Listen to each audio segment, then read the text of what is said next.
Welcome to the Regatta of the Azorean Maritime Heritage Society. We're in Clark's Cove, and these races happen every couple of years. And they're between the folks from the society against the folks from the island of Piku and the island of Fayal. It's a very friendly environment that you really need to enjoy as much as we enjoy bringing this to you. We're at Clark's Cove, and I have with me the president of the Azorean Maritime Heritage Society, Donald Ray. How are you? Again, you're doing this again. Yes, I am, and I'm glad to do it. It's a great race, and we're welcoming the people from Piku and from Fayal, and so far it's been good. The weather's been great, and everything's good. And so far, who's ahead? Right now, they're tied. Piku won one race and Fayal won another race, so we'll see who wins now the third race. Well, keep up the good work, and thanks for the view. Thank you.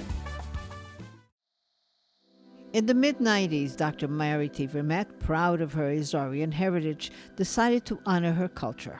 Indeed, Dr. Vermette, the first Luso-American woman to receive a PhD in Portuguese studies from Harvard University, took the initiative to create the Azorean Maritime Heritage Society, which honors all of us in the South Coast and beyond.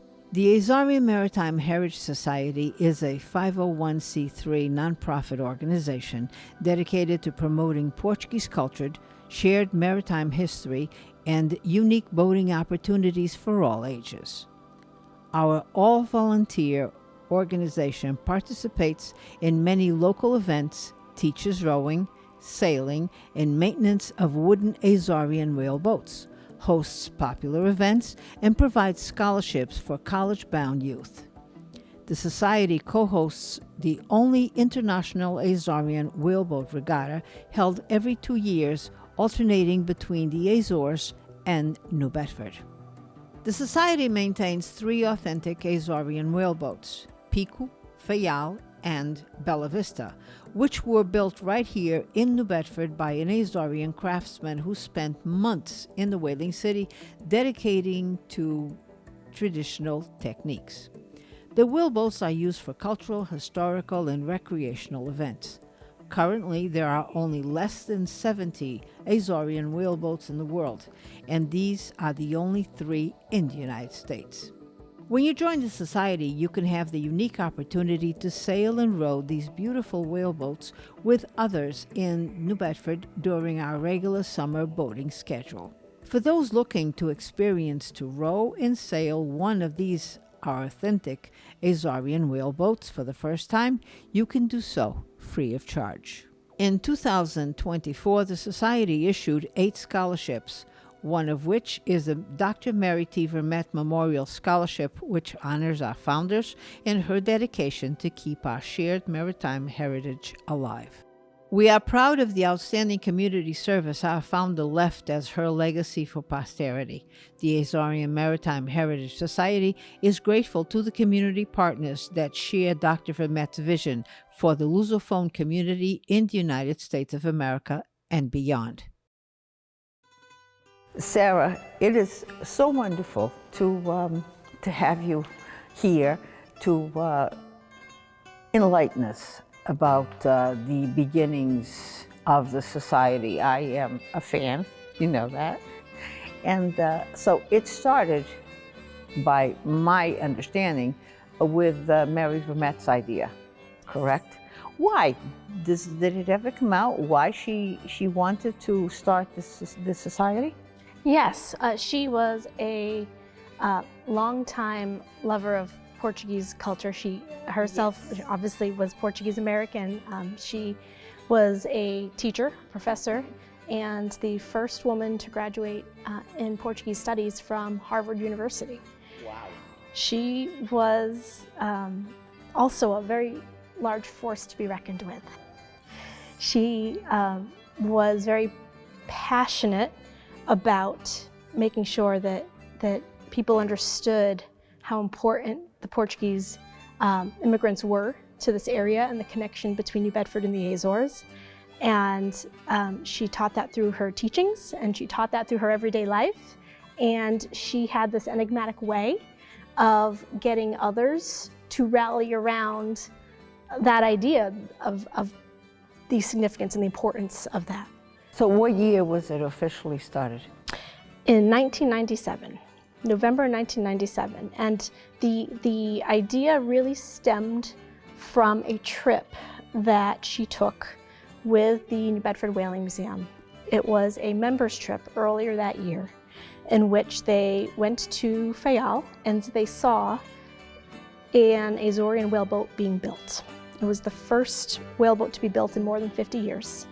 And it was at the bequest of a private individual who went to long lengths to find a master boat builder who might be able to create and develop this boat after none had been built for so long. But that really sparked an idea in her that could be a tangible bridge, that the Azorean whaleboat could be a tangible bridge that would help strengthen interest here in New Bedford regarding the Azorean roots and in connection to so many people. Absolutely, as we know, that was a lot of folks from the Fayal and Pico that came in the early years when the American whaling was still active, exactly. So when did the regattas actually start? So 1997 is when the first boat was constructed. And again, it was in private ownership, but within the span of a fairly short amount of time, it ended up being gifted to the New Bedford Whaling Museum for shared use with Azorean Maritime Heritage Society. So we essentially co-share the boat. We're responsible for its maintenance and use. The museum is owner. And with that one boat as the start, we then had 2 more Azorean whaleboats constructed from 1999 to 2000. The man came here to build it. Yes, Senor João Tavares Silveira. And I'm sorry, João Silveira Tavares. And he came here, and on the grounds of the Whaling Museum at the time, those 2 boats were constructed, and that was the Fayal and the Pico. So by 2000, we had 3 boats, and we really wanted to begin to use those boats recreationally as a way to connect people to this shared whaling heritage and to be able to share the story with them in an interesting way. So our first regatta started in 2004 here in New Bedford, and we had crews come over from the Azores, crews from Team USA, and we've had now for each consecutive regatta, we just had our 12th regatta, teams from Fayal, teams from Pico, and teams from the US compete against each other in these international races. It is so exciting to see them glide on the water and the actual sail competition. And then you see the effort of the rowing, and they're out there plugging away. And it's the excitement in the crowd. It gathers to watch. It's really wonderful. And you folks have done a wonderful job with the society, and you accept any members, correct? Yes, you do not have to be Portuguese to be a member by any means. That needs to be stressed. And is there, of course, logistics when those teams come over for the regattas? And I understand that Vice President Lara Harrington, who will also be helping us out with those logistics, because it's important. Mm-hmm. So traditionally, the role of the Vice President of the organization has been to chair the regatta, with a lot of help, of course, because it really takes a village to figure out the logistics for any one regatta. So for this year, for example, we had 40 people come from the Azores. Right, we're going to get into that with Lara. But let me talk about you. You're a past president. How did that experience connect you with your heritage? Well, I am a first-generation American. Both of my parents are from the Azores, one from Fayal and one from Pico. And they met in the middle in the canal, right? They met at the high school, at the high school in Horta. And they came here in the 60s as part of the Azorean Refugee Act. And then, so my siblings, half of them were born in the Azores, and my sister and I were born here. So I certainly grew up with the Portuguese culture near and dear to my heart. My mother was a teacher, both a bilingual special needs teacher, and she taught at Portuguese school as well, at the one on Cogswell Street in the North End. So she made sure to instill the importance of Portuguese culture in me. And I moved away for quite a while for work and school and so forth, but I moved back to New Bedford in 2011. And one of the things I really wanted to do was to be able to get back into sailing, which I had done a lot of during college. And so I guess it was about 2012, I started sailing on the Azorean whaleboats. I joined the organization. I had a few cousins who were already part of it. I was in my first regatta here in New Bedford in 2013 as captain of the ladies sailing team, which was very exciting. I had never been part of anything like that before. And 2016, I became president. So once I became part of the organization, in fairly short order, I ended up joining the board. And I was asked to help bring the board into sort of to the next step, getting things, helping things run more smoothly and streamlined as technology advanced. And so we ended up doing some tremendous things to build upon the great history that our prior presidents had done. Well, let me take this opportunity to thank you for your efforts in the name of all the Portuguese Americans in the South Coast. Thank you so much. Thank you for your input, and thank you for your efforts. I appreciate it. Thank you. My pleasure. Congratulations, you're the VP. That's why I have you here. Thank you. It's a very nice organization, very special to my heart. And talk about special. How many people came over for the regattas from Fayal and from Pico? How many individuals? I believe we had 37 people that came with the teams, and then we also had the mayor from Horta Fayal and the mayor from Las Pico. Wow. Logistics to house everybody must be a little bit of a conditioning, and I heard you were in charge of that. I was. So historically, well, we haven't had a regatta here since 2017. Right. And historically, all of the housing was done through volunteers who would open their homes up to 2 or 3 people who were coming over. When we were there in September, I happened to have a really close friendship with the Fayal women's team. And so when we were there last September for the regatta there, I stayed a few extra days and I went out to dinner with all the ladies, and they requested that the housing be all together because even though Fayal and Pico are really close to each other, they don't have the opportunity for camaraderie the way we do when we travel as a team.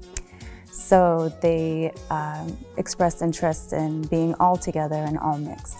So we don't have, there they have spaces, community spaces where they can just kind of put everybody under the same roof.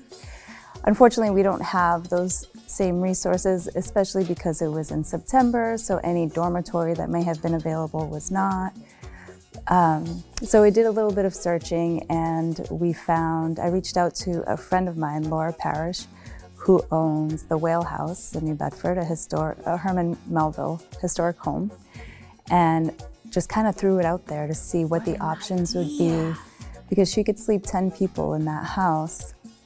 So she was absolutely open to discussing the possibilities. And I live down on the South End, and I knew of a home that had been sold a few years ago that was being run as an Airbnb that had an indoor pool.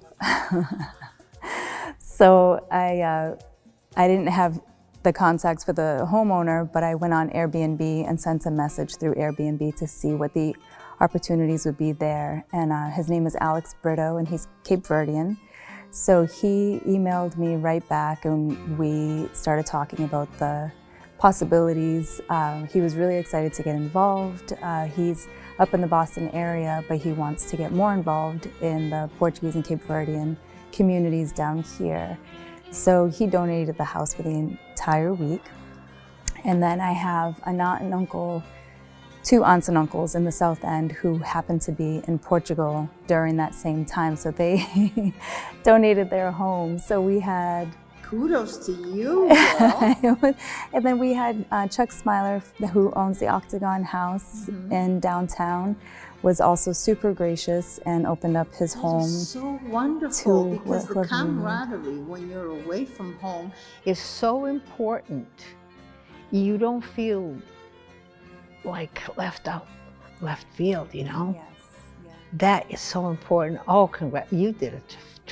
Somebody had said, Lara did an outstanding job, but I'm so glad that we're having this conversation, and I mean, that's really honorable what you guys did. It was a real team effort. We had a wonderful regatta committee, and everyone just sort of kind of rolled with the punches. So if we had some big crazy idea, nobody shot it down. We just wanted to make this a really special regatta because we had a hard time getting everybody over here with funding. So we weren't sure if it was ever going to happen again, but if it was ever to happen again, this one had to be really special. And it was really wonderful. So we had the men all stay downtown. So we had 10 men in the Whale House, and then we had 6 in the Octagon House, and then we had the women all stay in the South End. So it was easy for rides and resources. How did you get started with the organization? Well, I got started in 2011. They had just had a regatta in the Azores, and the women's team, when they came back, said that they needed to find younger people for the team. They just wasn't a younger generation coming into the organization, but Robin and Melissa Branco, whose parents were founding members, are dear friends of mine, and we played soccer together and all of that. So John Branco asked Robin and Melissa if they would put together a team for the following regatta, which was in 2013 in New Bedford.